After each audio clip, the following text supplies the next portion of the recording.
Guys, alam nyo ba, naghukay kami dito. Nung binabarita ko yung lupa, may napansin ako na may lumulutang na bato. You know, papakita ko sa inyo guys. Sino bang nakakita ng ganitong bato na lumulutang? You know, you know, you know, bato yan oh. Oh.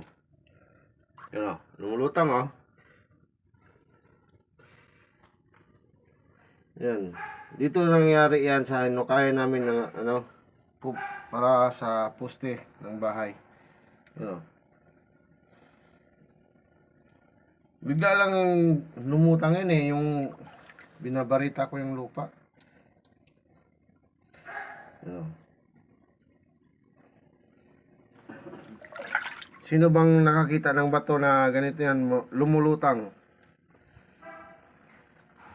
Naabot lang ako sa ganitong edad. Hindi pa ako nakakita ng batong lumulutang, oh. Ngayon lang. Oh, hindi yan gawa-gawa lang. Totoo talaga yan, oh. May kasama nga ako isa dito, oh. Yan, oh. Yan. Yung partner ko, naghukay. Yan, oh. Yung inukay namin, oh. Yan. Oh.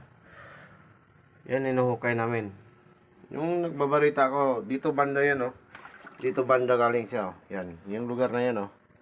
Yan. Yung habang nagbabarita ko dyan, lumutang siya. Akala ko nga hindi bato eh, dinampot ko. Pinukpok ko pa ng bato, hindi talaga natabla no. Yan oh. Bato yan eh. Oh, ilagay ko ulit oh. Lutang yan oh. Oh, lutang yan oh. Oh. Parang ano siya, yung bigat niya parang alam niyo ba yung safeguard na sabon? Ganyan yung bigat niya, pero maliit lang siya. Yan oh. Maliit lang siya. Pero ang bigat niya parang safeguard. Ang bigat. Nagtaka ako bakit ito lumulutang oh. Lumulutang oh. Ano kayang sign nito? Bakit may batong lumulutang? Yan o. Yan. Thank you for watching guys.